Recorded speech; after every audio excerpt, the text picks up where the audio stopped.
Yeah, we want to solve this second order linear ODE non-homogeneous. Yeah. So here R function, yeah, not identical to 0. So yeah. So the idea we use, yeah. So when we start, first we consider the structure of the general solution. Yeah. So we can assume we already have y1, y2 solutions for the homogeneous equation. Yeah. But now we need to try to extend, yeah, from homogeneous to non-homogeneous. Yeah. Oh, yeah, Lucas. Yeah, okay. Yeah, because here there is a problem. There is a problem. Yeah. If I click button here, then my presentation is disabled, yeah, based on my experience before. Yeah, because let me try. Oh, okay, not disabled. Yeah, so I can do here. Yeah, because all right. Yeah. Then, so here I want to give you the story from problem solving. Yeah. So typically as a mathematician, how those smart people, so they can discover some new methods. Yeah. So very interesting. So they need to have a lot of imagination. Yeah. Sometimes, so some brilliant idea came up by accident, not in some natural way. Yeah. So here the situation. Yeah. Look at the structure of our typical homogeneous general solution. So when we start, yeah. So you look at the structure here. It's a linear combination of two known solutions. Here we assume y1, y2, two known solutions for the homogeneous version. Okay, yeah. So homogeneous version, right? Yeah.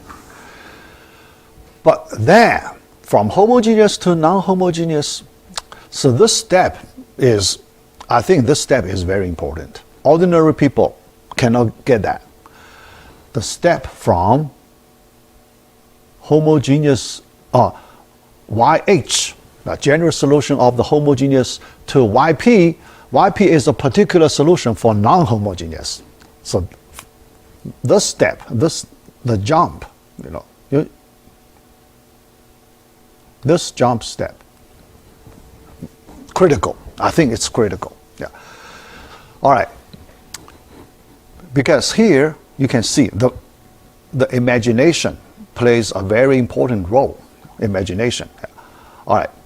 So here, I think the first person who discovered this, yeah, still use the similar structure. So YP still use the similar structure, but by logic it's impossible. Yeah. So here, based on our understanding of the problem, by logic, the YP cannot have the same structure as YH. Impossible, right? Yeah, because YP is for non-homogeneous. YH is for homogeneous. How can you assume YP just has the same structure as the YH? No chance. Okay, all right.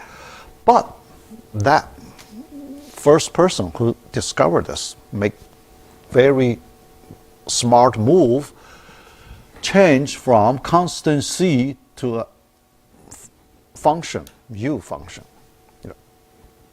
Yeah, this step I think it's critical because it's not very natural, right? It's not very natural. Y2, you use up another function to replace it. Yeah. Then our goal becomes we only need to determine u function and a v function. Yeah. First, this step, it's a guess of the structure. That step very important. If your guess is close, then when you do the work, so you can get a good result. If your guess structurally not compatible, yeah, because we need a compatible structure, right? So here, basically, we get a compatible structure, all right? So this structure, yeah, the guess step, quite right, yeah. All right, then let's continue the work. So let's continue that story.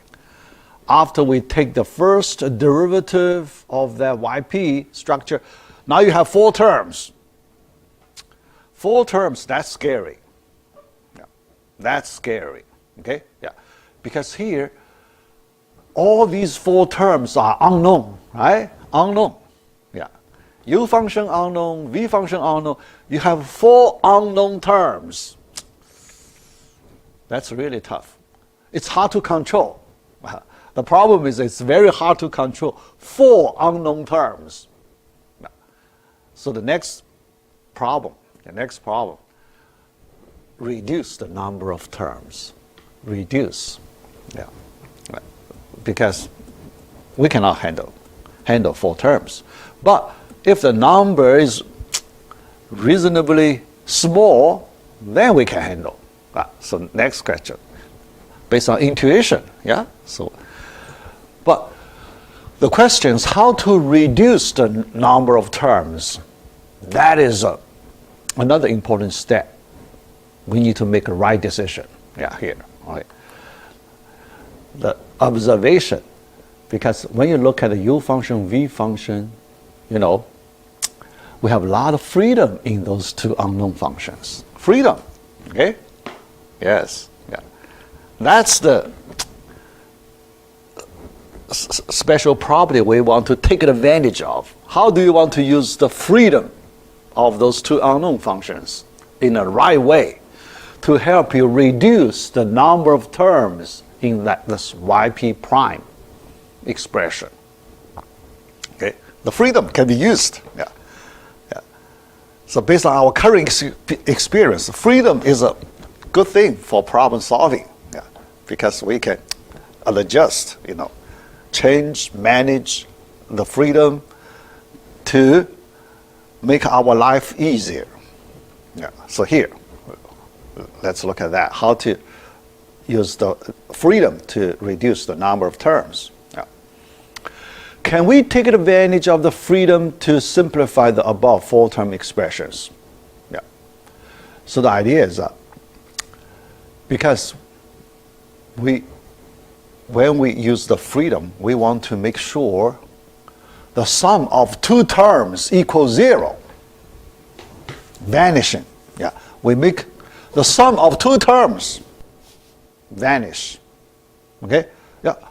Because if you want to make 1 term vanish, that's not reasonable, right? Yeah, it's hard. Yeah.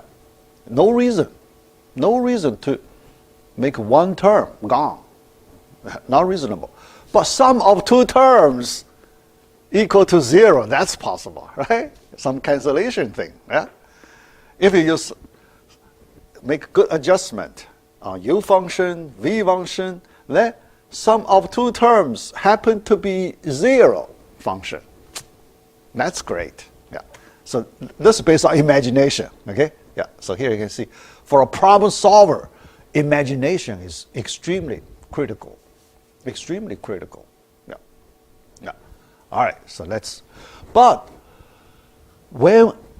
even after you make, this is your plan, right? This is your plan. Make sum of 2 terms equal to 0. This is our plan.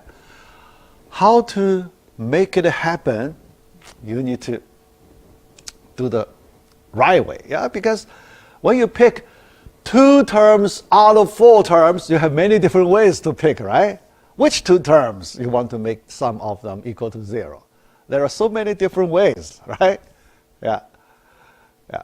When you have 4 terms, you pick 2 out of 4, is it a, combinatorial number 4 choose 2, right? 4 choose 2, that's 6, right?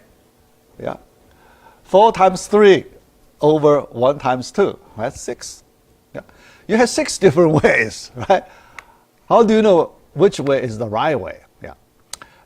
Actually, because this number 6 is pretty big. If you want to try 6 different ways, that's too much work. Okay? So you want to reduce, all right? But the reduce, that's not that hard, because when you pick 2 terms, you want to pick the 2 terms with similar structures. Yeah, so here, let me say that. All right, for example, if I look at the,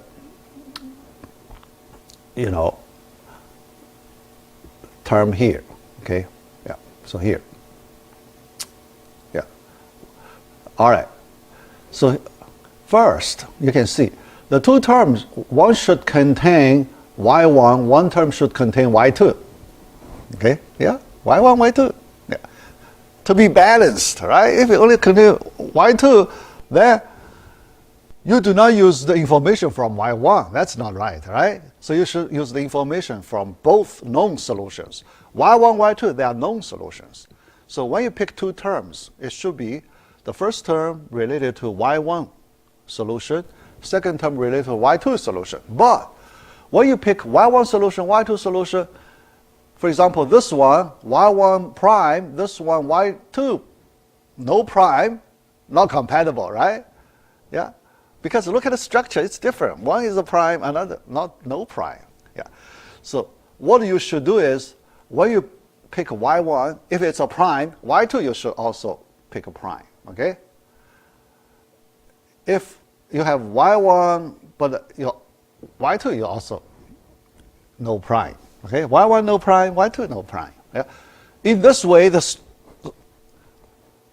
when you look at the structure-wise, it's compatible, right? The like, right? Remember, we pick the terms. Those terms should have some similarity.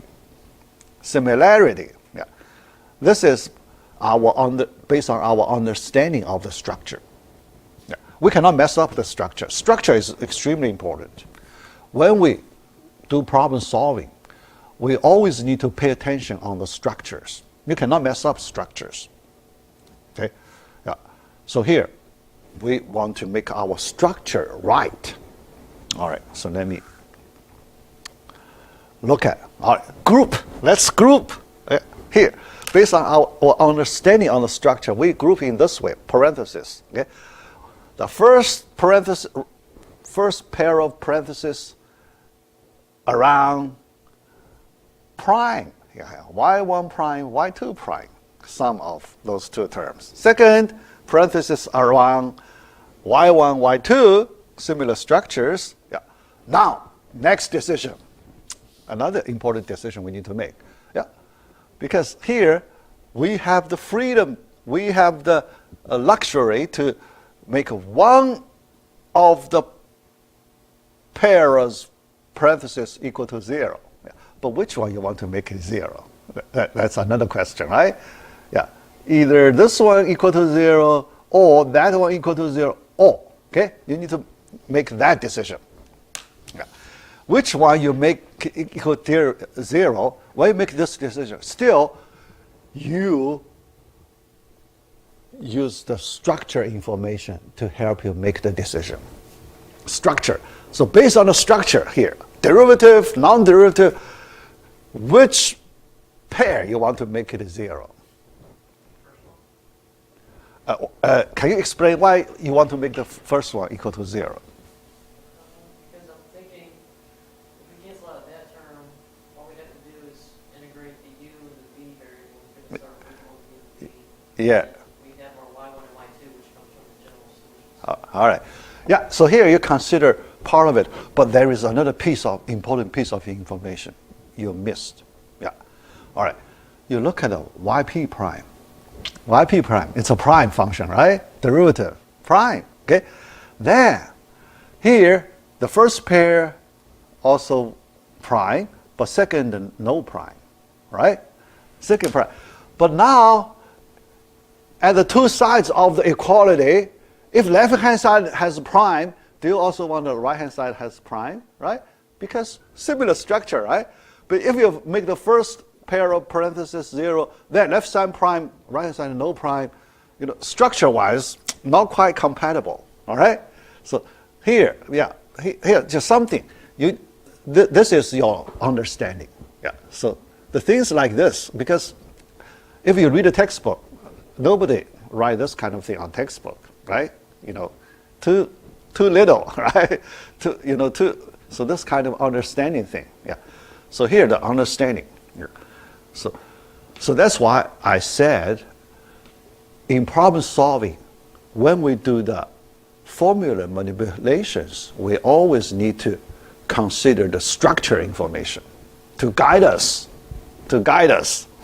because there are so many different ways to do it. Which one is the right way? Okay, so we use the structure information to guide us the right way. Okay, all right, yeah. So next, another critical assumption. The second parenthesis, we make that sum 0. Yeah, because after that, then both sides prime, right? Yeah, so then, you know, structure compatible, okay? Yeah, normal, yeah, right? Yeah, okay. Then, here, you can see you have two equality, because you assume that this is true, this is another. You have two equalities, okay? Yeah, yeah. From one equality after the split, after this assumption, you get two equalities, or two equations, let's say two equations, yeah. Yeah, because UV unknown, yeah.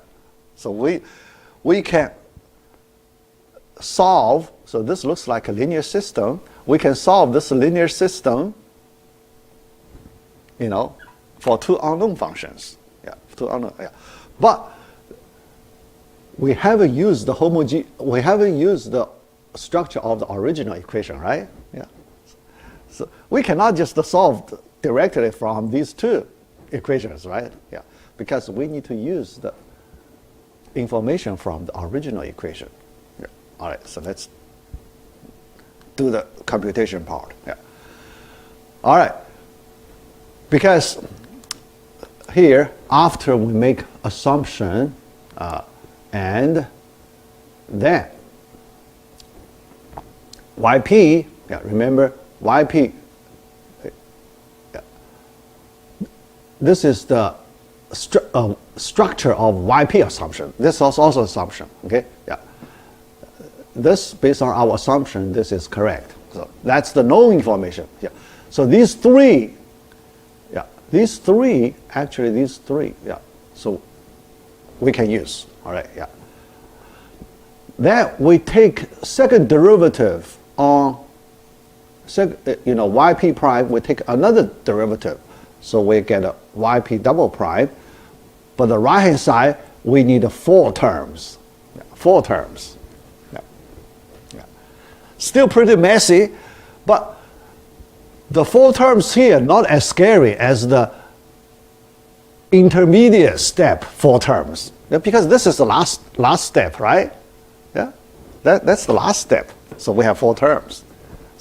So we have to take it. Yeah, the intermediate four terms is scary because if you cannot reduce the number of terms, you have 4 terms. You take second derivative, you have 8 terms.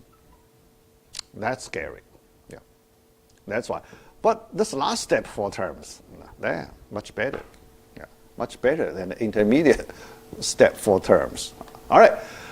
Now, let's represent the middle term in the original equation, P times YP prime. Yeah. Okay. So from this equation, so we have that. Then Q times YP, Q times, we use this equation, Q times YP. Yeah. So we have these 3 equations. Yeah. Now we add them up. And combine the terms. Okay. Combine the terms. Okay, the left-hand side, the original equation. The right-hand side, yeah, you can see the structure. The nice structure appears after you factor out the u inside the parenthesis. That's just you plug in y1. Yeah, so here y1 is the homogeneous solution, right? Yeah, y1, because based on our assumption, y1 is the solution of the homogeneous solution. y2 also the solution of the homogeneous solution, right? Yeah. So the first two terms disappear. Only this left, right? Yeah. So nice. Yeah. So why you can have this much cancellation? Because if your structure is right, nice thing would happen.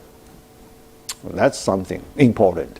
If your structure is not right, then very messy. Yeah. So based on my own experience, yeah. So I'm doing a lot of research in math. Yeah. Based on my own experience, yeah. When I do some calculation, if the calculation result becomes messy, that means this direction is wrong, quite wrong, because your structure not right. Okay.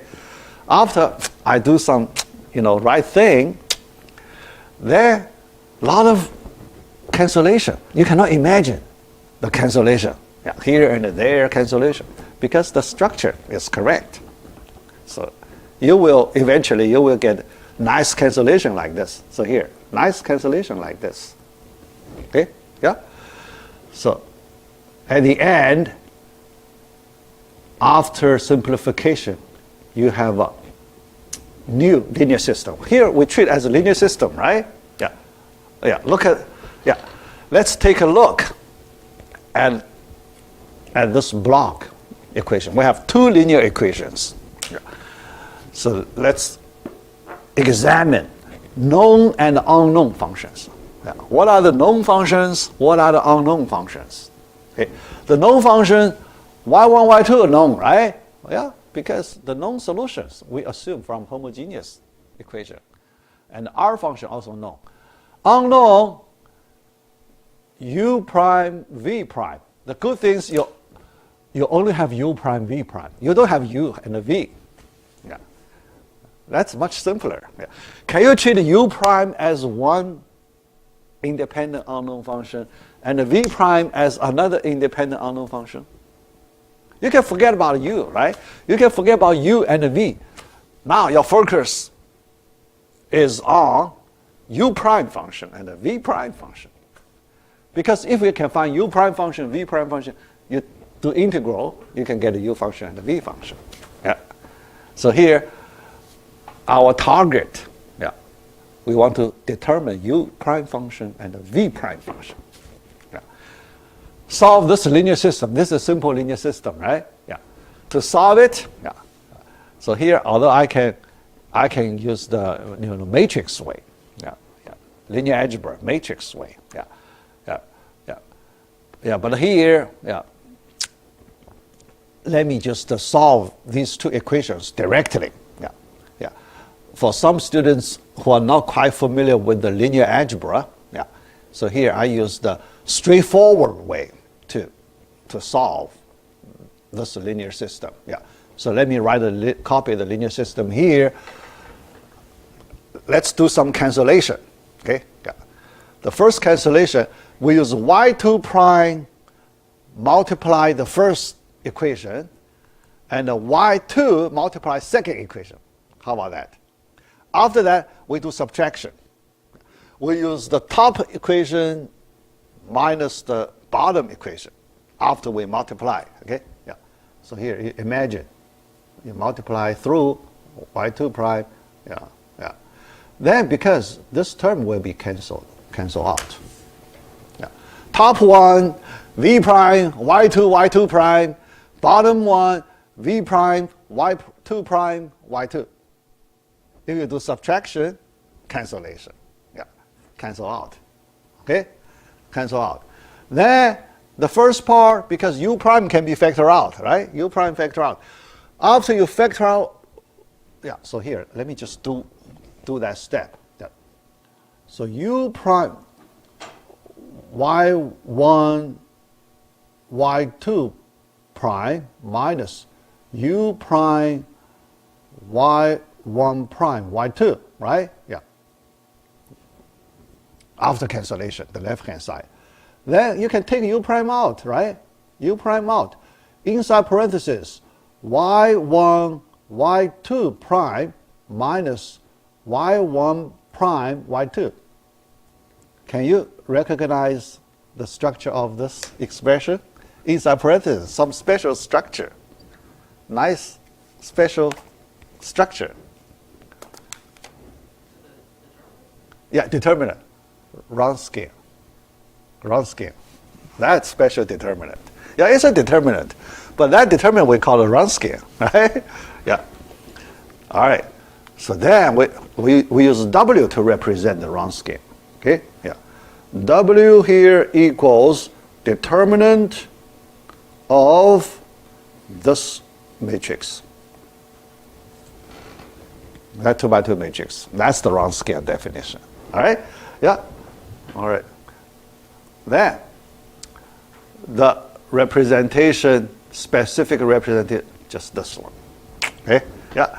So here we get this simple expression. Right.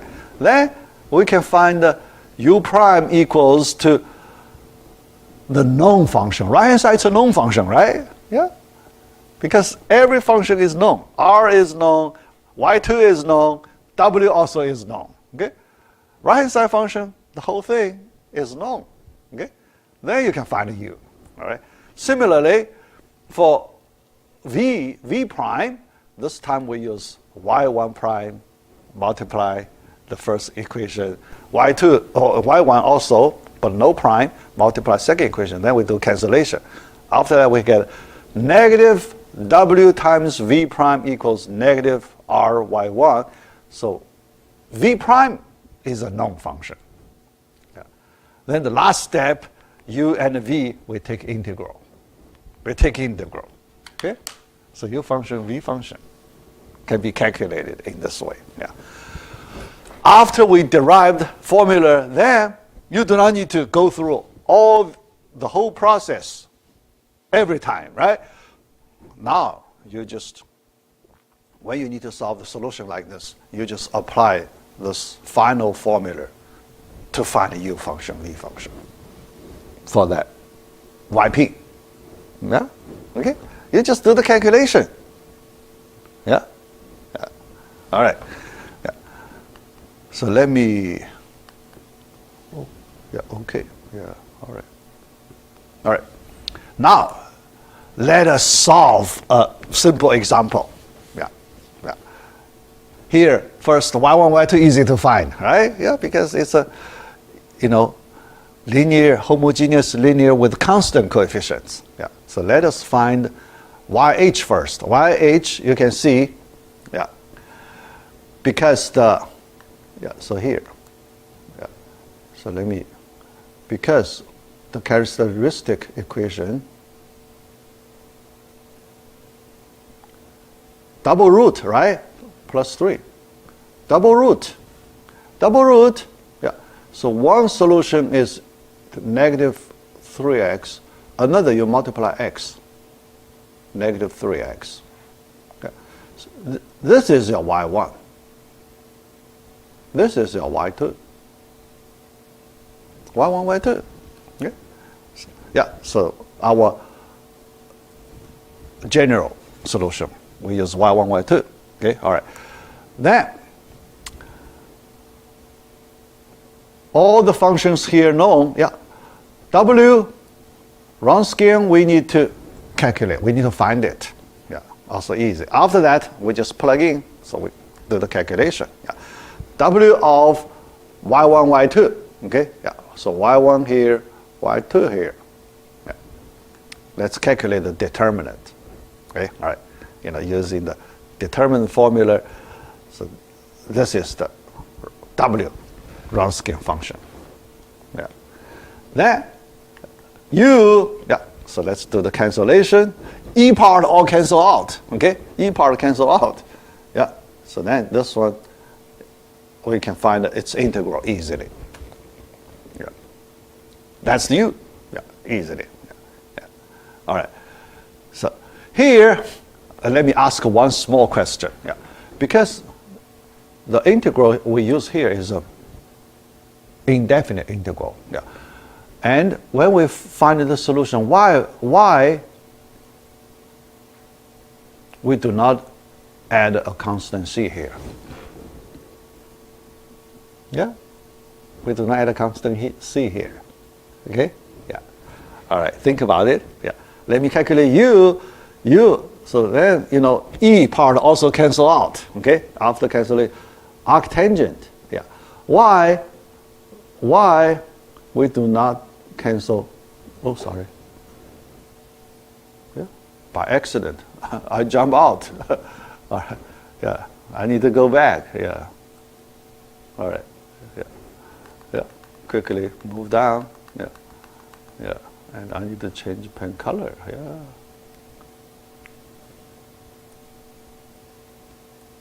All right.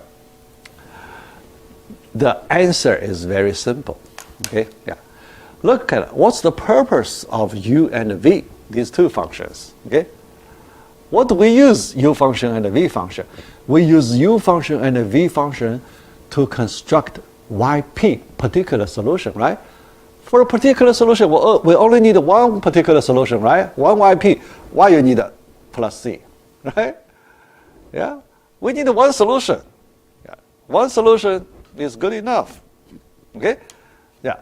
So the reason you want to add that c, you want to cover all the possible cases. Here, we don't need all the possible cases, right? We just need one solution. That solution should be as simple as possible, right? Yeah. Although we can choose C, but here we just choose C0. Yeah. Because we only need one solution. Yeah. All right. All right. So then you get a YP. Yeah, you can do simplification. Yeah. YP. Yeah. Because that's YP solution, right? Your final solution is YH plus YP. Okay? Yeah. YP always fixed. YH part, you can change little c1, little c2 to, yeah. So YH part, you can change little c1, little c2 to get all the possible solutions. YP, you always fix it. Okay? You only need one YP solution. And you always fix it. Yeah. So that's why here we don't use capital C. Okay? Yeah. All right. Yeah. So the final solution. Yeah. The final general solution is like this. Okay. All right. Yeah. Next. Yeah. Let's apply this solution by variation parameter. This is the method we solve about modeling problem, electric circuit. Yeah. We did electric circuit question before, yeah, when we in our first order ODE. So we already did some questions. But here you can see, after we learned second order linear ODE, then we can do more. Yeah. Because when you learn the first order linear ODE, there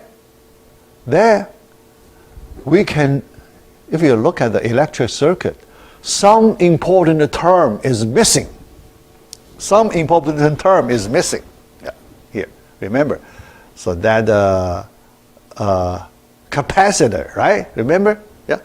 In our electric, that capacitor term missing. Yeah. If you look at the questions given in our examples, in our homework questions, there is no that capacitor component in the electric circuit. Why? The reason is simple. If you include a capacitor term there, then you need to solve second order ODE. Yeah. Now we can do it. Yeah. After we learn the second order ODE, now we can include this term. Yeah. All right. Yeah. So this time, yeah. Look at, there is a C component. Yeah. All right. But we need to review the formula. a little bit before we start working on the word problem for the electric circuit. Yeah. The first one, yeah, we learned, right? Yeah. Voltage drop. Yeah. So you have resistor R. Yeah. So then the voltage drop R times I. Yeah. Simple. The second one we also learned, yeah. If you have inductor, yeah, with L inductance and the voltage drop L times derivative of I. Then third one, yeah, so this is a new formula we need to use. Yeah, this time, yeah, we have a capacitor, yeah, we have C, yeah, and the voltage drop Q, quantity of the electricity, Q over capacitance C, Q. Yeah. But that Q quantity, there is a formula related to the electric current, I. I equals derivative of Q. Yeah. The amount of electricity, yeah, yeah, Q, dQ over dt, yeah, that formula. Yeah. Or if we know I, we can take integral, so we can find that Q amount. Okay? Yeah?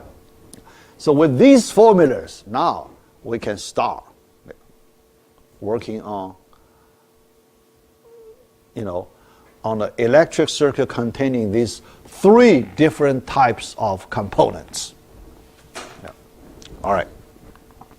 Yeah, but we also need to review our law, physical law, Kirchhoff's voltage law. Yeah. Yeah. It means, yeah, so here, well, we look at this system, equating voltage drops across resistor, inductor, and capacitor. Yeah. So here, voltage drop. Okay. So what go through voltage drop at three places. Yeah. First voltage drop, second, and the third. Okay. Yeah. So you add them up. That equals the EMF, electromotive force. Electromotive force given here. Electromotive force given as this function. Yeah, that's the equation. How you set up equation. All right. So based on the formulas in this slide, let us use them to solve another electric circuit question. Oh, there is another version. Yeah. So here. Yeah. Yeah. Oh, yeah. So right. So when we translate it into the formula, yeah, so we can directly write it in that way. But here you can see there is a integral in the equation. Integral. Yeah. So you have derivative term, you have integral term. Yeah. Yeah. Some students may not feel comfortable, right? Yeah. So how do I handle all of them together? Right? If you ask me, solve that integral directly, I can do it. But if you put in an equation, then I don't know how to handle it. Yeah. So, yeah. But yeah, actually, there are two ways people use to get rid of the integral. Yeah. Here we want to get rid of the integral. Yeah. The one way, let us take a derivative both sides. Integral is gone, right? Let us just take derivative. Okay? Take derivative. Integral is gone. Yeah. The first method. Take derivative both sides. The left-hand side, the first term, I prime becomes double prime. Yeah. Because you do one more derivative. Okay? L is constant. Okay? Yeah. Then second term, Ri, no derivative. Now you have one derivative. Okay? All right. Then the integral, after you take derivative, the integral is gone. So you have that I, right? The integral is gone. Yeah. That's based on the fundamental theorem of calculus, right? Remember? Yeah. Yeah. That's we call the fundamental theorem of calculus. Yeah. All right. Right hand side, derivative of the e function. Yeah. Sine function. Yeah. You just apply the chain rule. You can find it easily. Yeah. That's the first method to get rid of the integral notation in the equation. Yeah. Second, you do not take derivative. Okay? You do not take derivative. Yeah. But that integral, the whole integral expression, it's a Q function, right? Yeah. It is a Q function. How about you make a Q function as the unknown function? So you solve the equation for Q function. Yeah? Because then di equals dq. Yeah. So you replace I by Q. You replace I term by Q term. That's the second method. Okay? So you work on Q directly. Yeah. So this is the second one. Okay? Yeah. So integral, yeah, you have Q over C. Then you replace I by Q prime, so R times Q prime. Then I prime becomes Q double prime, right? Still second order linear ODE. Yeah. So you have these two ways to solve. Equivalent. These two ways are equivalent, completely equivalent. Yeah. Yeah. But usually when you make your decision, so you want to select which one is relatively easier. Okay? Yeah, based on your own judgment. Based on your own judgment, which one is relatively easier? Okay? All right. Yeah. But later you will see you also need to base on the initial condition. Because initial condition, sometimes the initial condition for Q is given. For Q is given. Then you may like to use the Q version, right? Sometimes initial condition of I is given. Then you may like to use the I version, right? Yeah. So you need to base on the given information to determine which version is better. Yeah. So let's look at the next slide. Our problem number 11. RLC circuit. Because this one we have all these three components. RLC. Yeah. All right. Yeah. The information given, so R number, L number, C number, and the E function all given. Okay? Yeah. So here we just plug it into the equation directly. Yeah. So here you can see actually the question of this one not that hard. Yeah. Because the equation we just plug in the known numbers. Yeah. All right. So the E version, yeah. Assume, yeah. So here, why use I version? Look at this. Assume that current and the capacitor charge. Oh yeah. Oh, so here, the current I of 0 equals 0, and the Q of 0 equals 0. And the capacitor charge 0. No, this time. Okay? Yeah, yeah. All right. Yeah. Don't worry. Yeah, don't worry. Yeah, just let's use the I version here. Yeah. All right. Yeah. Yeah. So plug in the numbers. Yeah. So we get all these numbers. Yeah. Characteristic equation. Yeah. Homogeneous solution. Yeah. Two solutions. Y1, Y2. Right? Yeah. So your HIH part. Y1, Y2. Yeah. All right. So then YP, you need to determine YP. Yeah. But here, because this one is very simple, we do not need to use, yeah, so look at the function, R function here, sine, cosine function. Yeah. Yeah. Although you can use the, variation parameter, that one, right? Yeah. But we learned, remember the last class, we learned that choice rules, right? Three choice rules. How about that? This is basic rule, right? We can apply basic rules. Yeah. Sine, cosine. When you have sine, cosine, which YP form you want to take. Remember, we have sine cosine. Yeah. YP form. Yeah. Still sine cosine, right? Linear combination of sine cosine. Yeah. Two unknown, undetermined, unknown parameters. Yeah. So your IP is in this form, A times cosine, yeah, with the same omega. Yeah, it is the same structure, same omega. Yeah, A, yeah, this one. Yeah. Next, we need to find A and B. Okay, A and B. Yeah. Now you just take derivative, second derivative, plug in, solve it. Yeah. The calculation, pretty messy, yeah, but you need to be very patient. Yeah. Our textbook has the formula here. Yeah. So here, I like to apply the. So we can use the formula directly. Yeah. For the question like this. Yeah, because the calculation you only need to do once. Yeah, so here I do not repeat the messy calculation here. Yeah, so here I apply the formula in the textbook to find a solution. Yeah. All right, so I just want to show you the basic process. Yeah. All right. To find A and B, A constant, B constant rely on some intermediate symbol notation. Yeah, we need to introduce the intermediate notation to help us formulate A constant and a B constant. All right, yeah, so here, let me introduce that intermediate. Yeah, so this concept, reactance concept.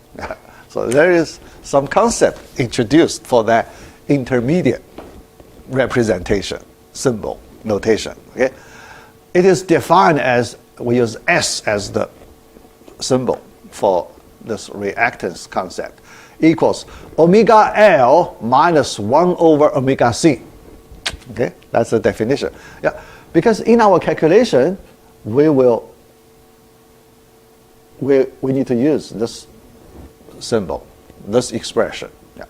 All right, so let us calculate this capital S first. Yeah. We plug in. Okay. Yeah. We know omega. Yeah. What's omega? Omega 377, right? That is omega. We have omega L given 0.1. Okay. So 0.1 multiply that 370, you get 37.7. Yeah. Then 1 over omega times C. Yeah. 1 over omega times C. So you get an S number. So that is your S number. After that, you use this S.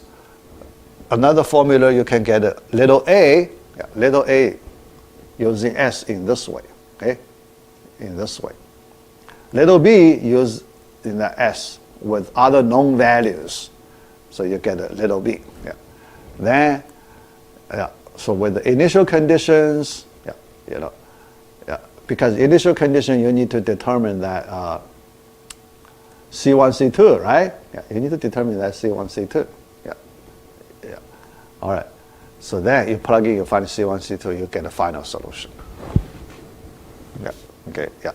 All right. So when I assign you a similar question, in your homework assignment number 2, yeah. So you just follow this process. Okay, yeah. Set up equation, yeah, plug in numbers, yeah. And then find a particular solution, then you use calculate, plug in the formulas. Yeah. All right. Okay, yeah. So we finish the part E of module 2. Yeah. So then we are near the break time.